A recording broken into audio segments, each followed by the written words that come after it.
Luckily, I have worked in this space over the last 10 plus years Great. on both mining, oil and gas, and then the downstream sector. And I can say on authority that this contract is not needed. The expanded contract, or even the one that was done before, is not needed and should be terminated or abrogated. So, in that regard, given what Manasseh has just said, and others have also said, it is very clear, and I'll come to the details in a moment, that the SML contract is not needed. Number two, it does not really add any value. And even some of the purported claims, when you actually look at the data and you do the analysis, it cannot be substantiated for one reason or the other. The first point I'd like to make in terms of the detail is what Manasseh talked about. These state agencies actually conduct a lot of periodic audits, and I've actually been involved in some of them in the past under different, donor-funded programs, and they are supported by relevant legislation or regulation. So let's look at, for example, the upstream oil and gas sector, right? Beside the law that sets up the Petroleum Commission and gives them the mandate to do what they do, there's a raft of other legislation that gives them scope and room to audit and then also to check the production volumes that are coming from the sector.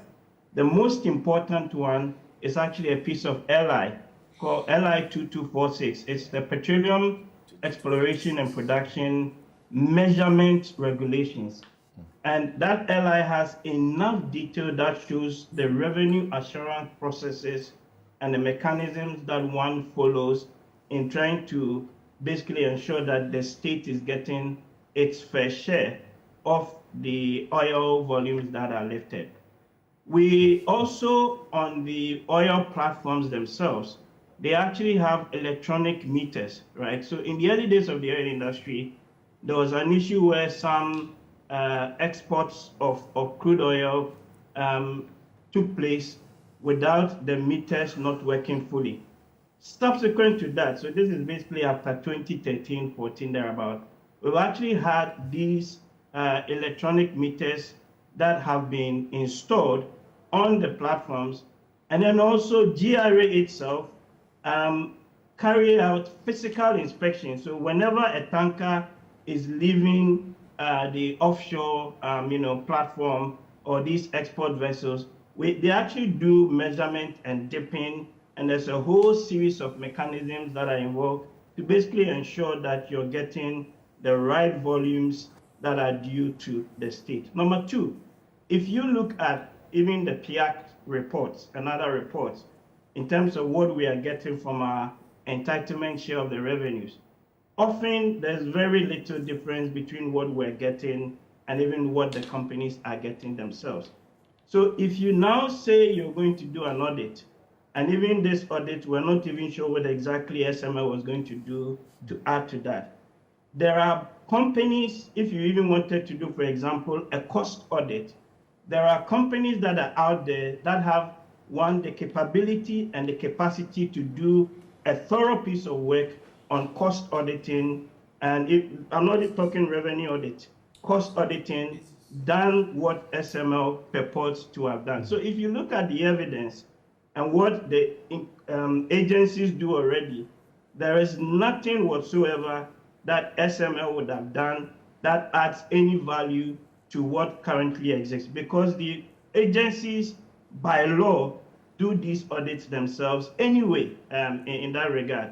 Again, if you look at the downstream sector and you look at the MPA data, you look at the ASEP statement, you do the analysis over 10 years, over 20 years, it is very clear that this consumption increases, this up and down, it changes year on year, right?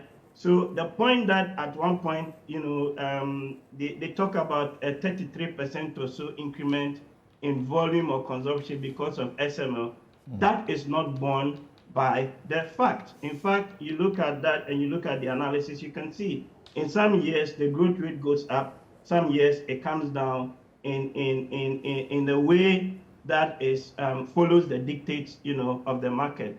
So you look at the ASEP statement and it says that, quote, the analysis indicates that SML's data was intentionally inflated to validate its contract with GRA, and it bore no correlation with the data employed for revenue accounting. And I strongly stand with that, because I've looked at the data myself, and again, it's very clear that there is no value whatsoever that SML is bringing, that already the existing institutions in the country are not doing themselves. In the mining sector, again, you've got the likes of PMMC, you've got the Customs Division of GRA, you've got Minerals Commission as well, and again, there's a lot of periodic audits that are done.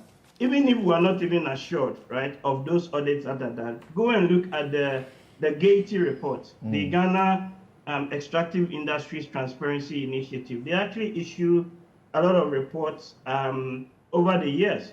The last report that was done, I think, was for 2020 or 2021. And you can see the detailed payment schedule and what the companies are reporting on the large scale sort of mining sector. And again, the claims of what SML was going to do in that sector is not substantiated by the evidence on the ground. So the claim of making savings is not proven. There's nothing new that they are going to do that adds any incremental value to the country. And number three, if they even wanted to do that, there are other specialist niche companies that are, more in tune with doing customized cost auditing. And this is where you guys with expertise in the field are questioning the sole source for this particular company, which was a timber company that has metamorphosed into now an audit assurance company, right?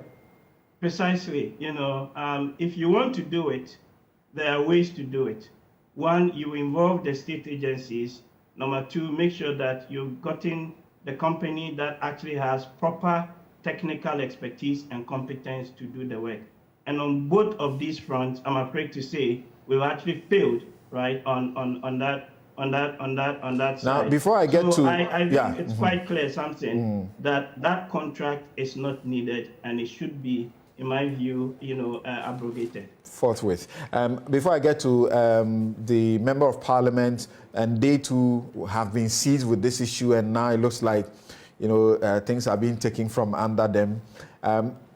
In the Imani ASEP, extensive review, they say that there's a point which has some positive, and I wanted to find out from you if you share that view.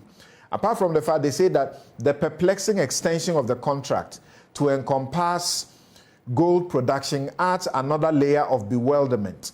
This move appears to be driven by the Finance Ministry's questionable influence. Once again, if PMMC, the Customs Division of GRA, and the Minerals Commission are perceived as failing in their duty to protect the state's interests, the imperative is to rectify and strengthen these institutions, rather than creating a royalty of 0.75% for SML. This seemingly arbitrary addition amounts to an annual giveaway of about 55 million at a minimum. I think it ought to be an annual giveaway of over $100 million instead, because the $55 million is for the gold sector alone. So overall, the company is to be making over $100 million every year. Okay, so that's correct. Now, my issue here is they suggest that if you think that all these state institutions are failing to do the right thing, you should rather give them money, part of the money. They say there's an annual fee of $40 million allocated to SML. It says that could be used to significantly contribute to the operational efficiency and enhancement of the numerous institutions. What do you say? Yeah, no, absolutely. So, look, what the two agencies here have said, so both the Petroleum Commission, Minerals Commission, and others, basically is contradicting, right, what the finance ministry or GRA sought to do in the case of this contract, right? That you're basically saying that we don't trust our state agencies and institutions to do a thorough job. I can understand when you say you don't trust them or you don't believe them if the issue is one of competence. But I have worked in this space for a while now, and I can also tell you that it is not a question of competence. Sometimes it's resources that are available to do the job. And even when the resources or you need extra, call it consultants, to do that, there are ways and means that you can bring them on board to support or complement the work of these existing institutions. So if the question really is, one, you believe that you're not getting enough of those revenues and there's some sort of shortchanging or to use the common parlance, kalabule, right, for want of a better word. What you do is you resource the institutions much better to do the work, not to bring other bodies or agencies, and particularly in this case that don't even have the wherewithal or the technical competence to even do the work, right? And then number three, there's even a legal dimension here as well, which is also a bit lost to us in the debate. If you read the Petroleum Revenue Management Act, right, it's very clear at the top that you cannot use oil revenues to do certain things. So when you read this particular contract, and to the point that for every additional or incremental barrel of revenue that they collect, they're going to get paid a certain proportion.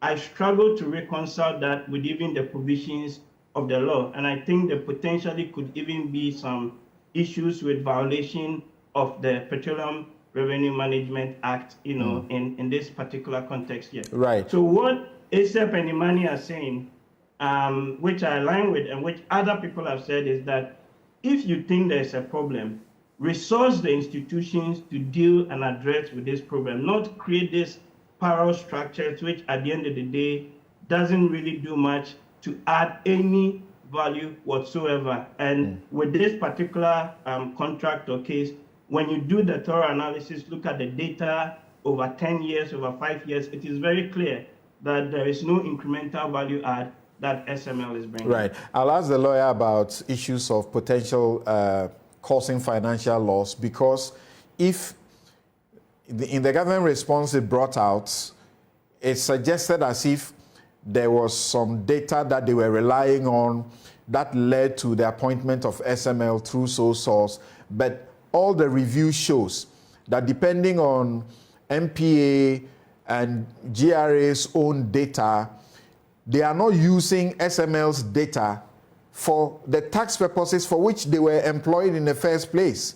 So is that some sort of financial loss being occasioned? But my question is, how significant is this?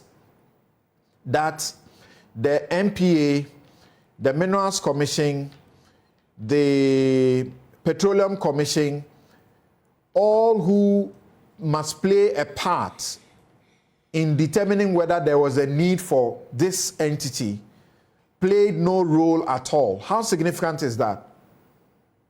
It is damning. If you look at the statements that have come through, because for a major piece of work like this, normally you have state institutions that are involved, because SML cannot manufacture their own data. They've got to get data from the respective state, agencies, together with GRA. And often I know that these state agencies work sometimes closely with the GRA. A few years ago, there was even a petroleum revenue management or assurance body that was set up, which was at a cross-institutional level to ensure that some of these data issues, some of these revenue issues are all sort of, addressed. So the point that it looks on the surface from what the statements the MINCOM have issued, Petroleum Commission and others, that there was an attempt in a way to even sideline them, right, from all of this, process that is ongoing. And that does not augur well when you want to build institutions that stand the test of time, particularly institutions that by law have been given a certain mandate, right, to carry out some of these things that they do. And we have proven on this platform and others that these bodies and agencies actually do these audits anyway, periodically. So what is new that SML is going to do that they already do not do? Interesting. But further to that, the point that you are now even, sidelining them and trying to take away the core work or an aspect of the core work that these institutions, are meant to be doing.